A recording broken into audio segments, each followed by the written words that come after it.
This is the Photography is My Passion podcast, episode 4. In this episode, we're doing an introduction to street photography, part 2. What we're talking about today are excerpts from my street photography workshops and from my upcoming book, The Comprehensive Guide to Street Photography.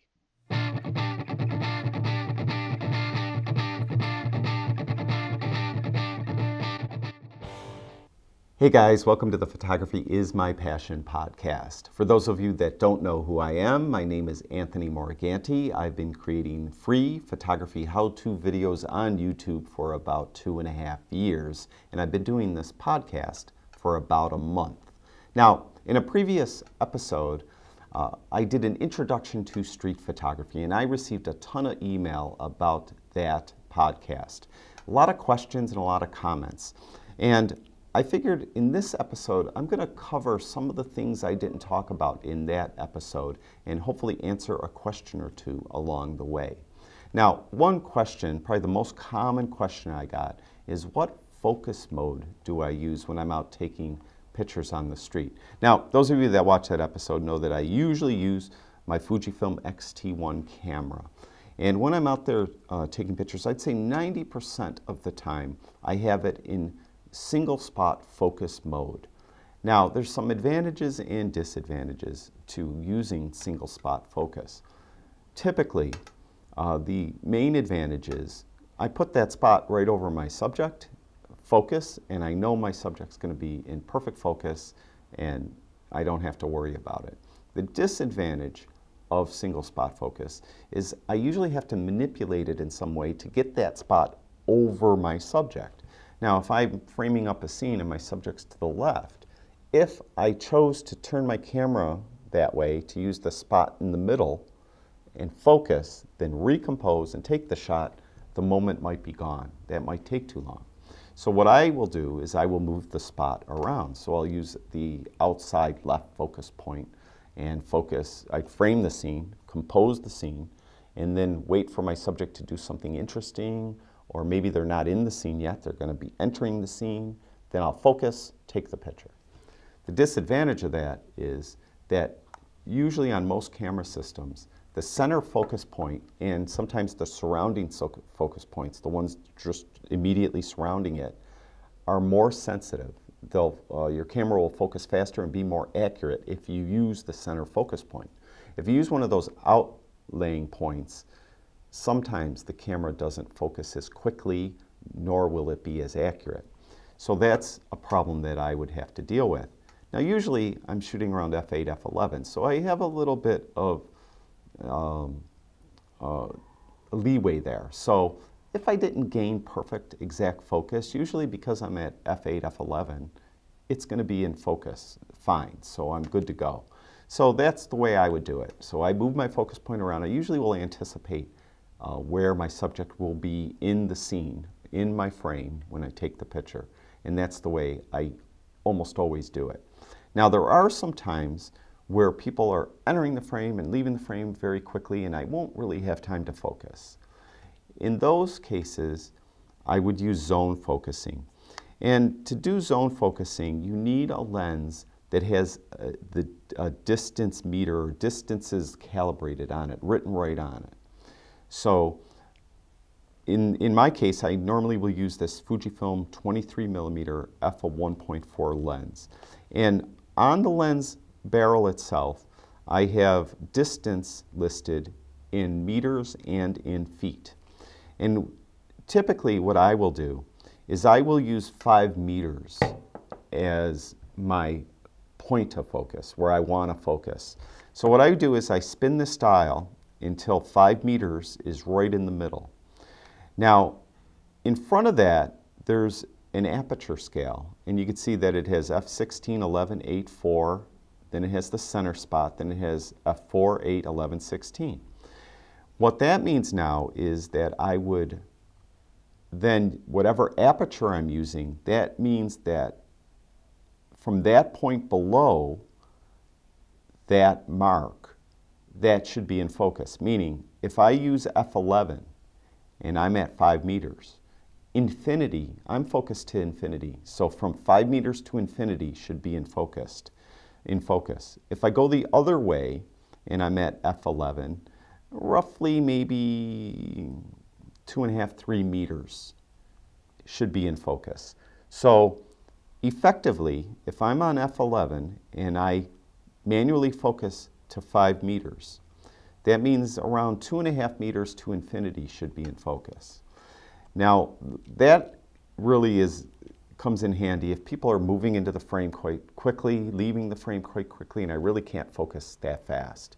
And a lot of times this happens. I mentioned in episode 2, I like to sometimes just lean against a building or sometimes sit against a building and shoot up at people as they walk by.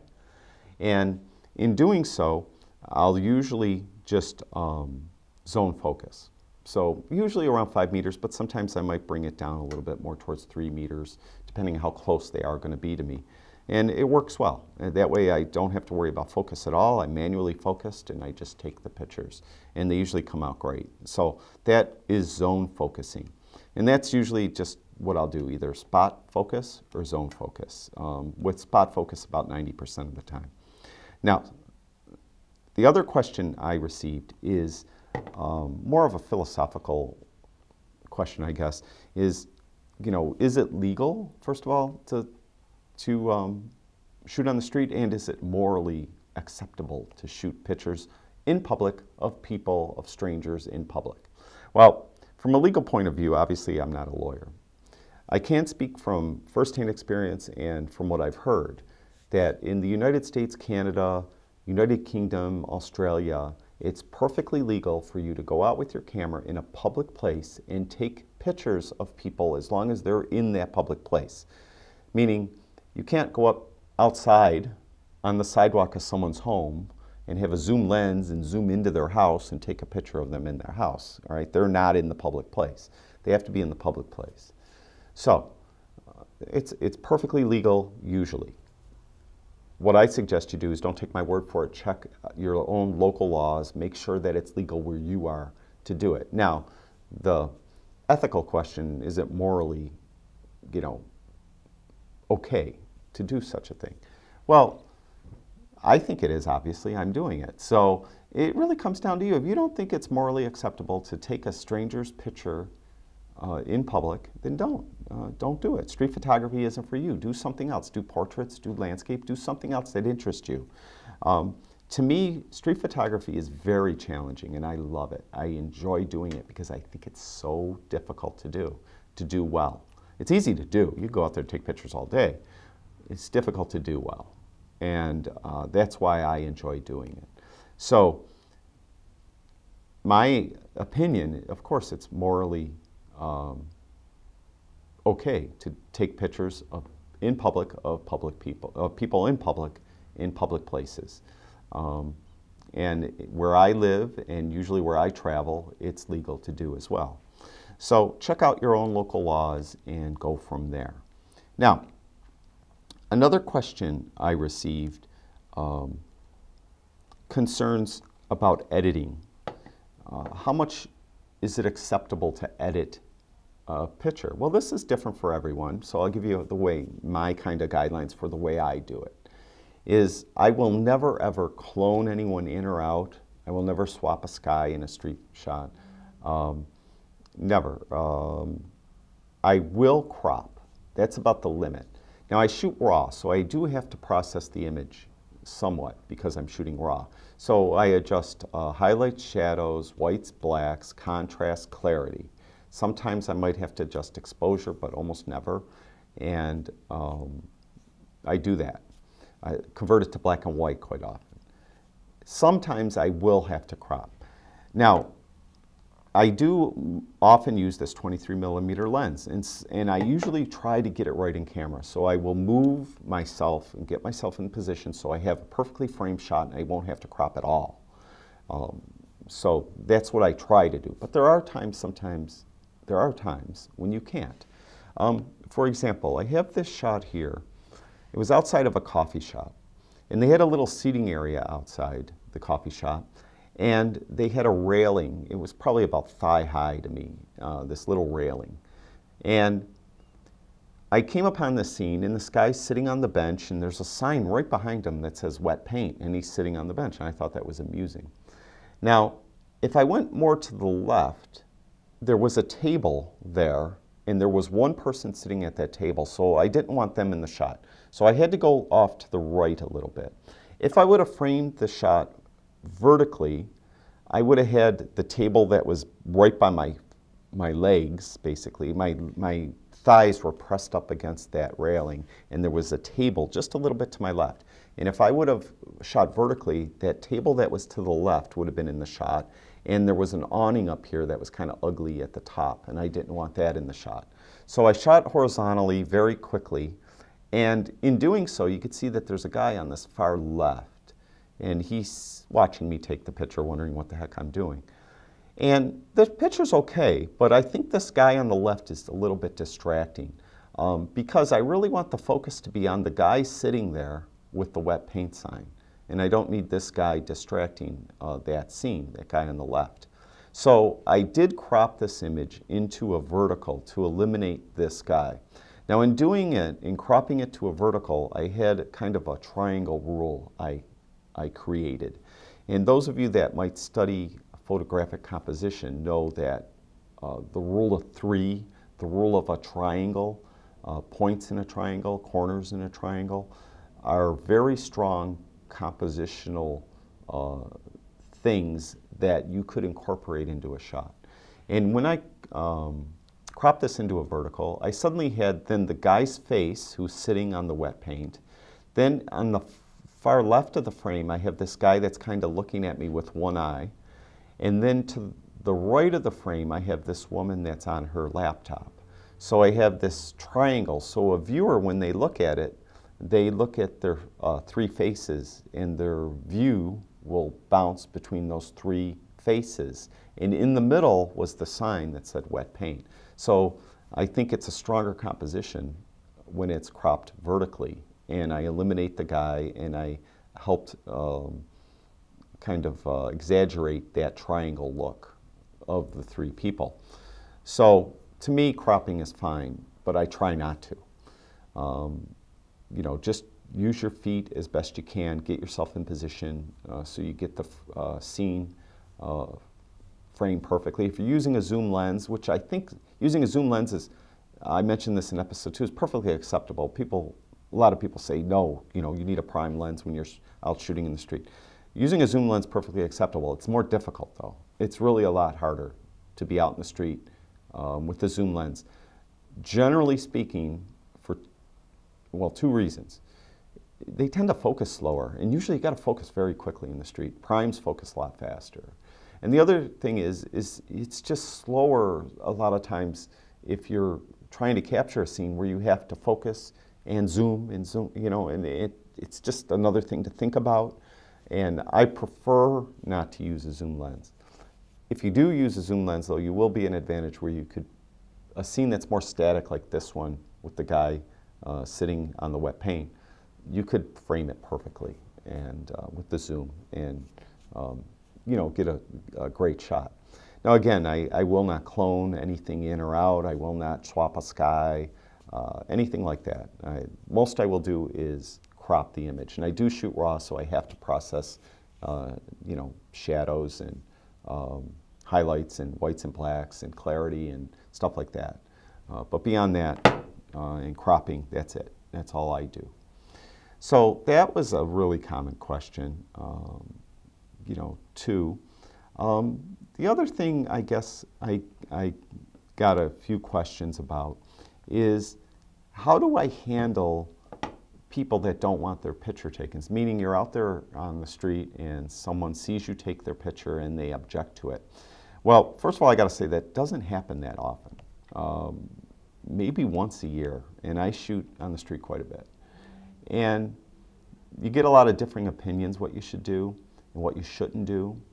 What I do is I'm always kind of happy, I'm smiling, and I already know what I'm going to say. So I would suggest you get an idea what you'll say ahead of time so you're not stammering and searching for words and trying to explain what you're doing, because that really makes the situation worse. Now, here in Buffalo, New York, where I live, we're having kind of a city resurgence. It looks like population decline has halted. It's even turned around a little bit. They're really building up the city again. There's a lot of interesting neighborhoods, a lot of nice things to be out photographing. So I explain that I'm a social documentary photographer and I'm out recording the resurgence of Buffalo. So I say that very, quickly. I didn't search for words. I know what I'm going to say. I suggest you come up with something like that also. Now, the other thing, in episode 2, when we talked about street photography, I mentioned I bring, beside the camera, all I bring is a multi-fiber cloth and a brush with me. That's all I carry with me. I did leave out one thing, and that's business cards. I do have my business cards with me, and as I'm telling them why I'm out taking pictures, I am bringing out a business card and offering them the business card. And almost always, I mean, all except one time, people, oh, cool, and they'll ask me, a lot of times they'll ask me, do you do weddings? Do you do portraits? Stuff like that. So, everything's cool. One time, one woman was nice, though. She was nice. She wasn't very nasty or anything. But she objected to me, even after I explained, she objected to me taking her picture. So I just deleted it. And actually, after I talked to her a little bit, I realized there was something not quite right with her. She was something mentally not right. She was nice, but she was like shaking, and she wasn't comfortable with someone taking her picture. I could understand that. So I just deleted it. And it didn't matter if I thought she was, what I should say is, I didn't delete the picture because I thought she was mentally disabled. I would have deleted the picture if she wasn't, if she was a PhD, person. If she wanted me to delete her picture, I would just delete the picture. Now, I've seen a lot of guys get in on YouTube and stuff. They get in arguments. I have a right. I have a right to take pictures in the street on public. I'm in public property. I have a right. Well, in my opinion, in my experience, when you go out spouting out your rights, there's always some guy standing to the side that's just waiting to take your rights away from you. So in my opinion, don't even go there. You don't even have to talk about your rights or anything. Just explain what you're doing, offer a business card. If they really want you to delete the image, just delete it and move on. I mean, why worry about it? That's my opinion. That's the way I go about it. And like I mentioned, it might happen once a year. Someone asks me if I took their picture, and I explain what I'm doing, and usually you just go your separate ways then. Just that one time with that person, she wanted me to delete the picture, and well, she didn't. She just said, I'm really uncomfortable with you taking my picture. And I go, well, I don't want you to be uncomfortable, I said. I go, I'll delete it. And I showed her the picture as I was deleting it. And she was fine, everything was fine. So that's how I handle those situations. So the other question that kind of went along with that, do I shoot from the hip a lot so people don't notice me taking their picture? When I first started taking images in the street, I used to shoot from the hip a lot because I was kind of intimidated to bring the camera up to my face. As I was doing it more and more, I kind of lost that intimidation, so I bring the camera up to my face, almost all the time. There are some times, though, where I will shoot from the hip. And that's not because I'm scared or anything like that. It's because a lot of times, if there's an interaction, let's say, between two people, and you want to take a picture of that interaction, if you take your camera up to your face and they notice you, the interaction's gone. That moment is gone. So to keep it pure, what I'll do is a lot of times I'll shoot from the hip so that it doesn't change the way a person is gesturing or reacting with another person, stuff like that. So in those instances, I will shoot from the hip. There was, a couple times. I recently was in Toronto, and there were these this guy and this girl talking, and the guy was just so like moving his hands, and his eyes were, I mean, he was really into the story he was telling. And I was, I don't know, I'd say I was maybe 5 feet away from him. And I know if I put my camera up to my face, they're going to notice me and look. And I didn't want them to look. So I shot from the hip and took the picture. As it turned out, I didn't like the way the picture came out, but in those instances, that's when I'd shoot from the hip. So that's it. I think I covered the most common questions I received and covered a little bit more in street photography. And again, as I mentioned in episode 2, this isn't meant to be an all-inclusive guide to street photography. These are just introductions, get people started in street photography. And I foresee we'll probably do this again in future episodes of Photography is My Passion, where we'll talk about street photography a little more. Now, next week in Photography is My Passion, we're going to talk about the Pareto principle and how that might help you be a better photographer. Now, I'm not going to say much about it now. Maybe go look up Pareto principle to get you thinking about it. It's P-A-R-E-T-O, Pareto principle. And you'll probably be wondering, what's that got to do with photography? But we'll talk about that next week. All right, that's it. I'd like to thank everyone that watches all my videos and those of you that visit my podcast. I really do appreciate it. I'll talk to you guys soon.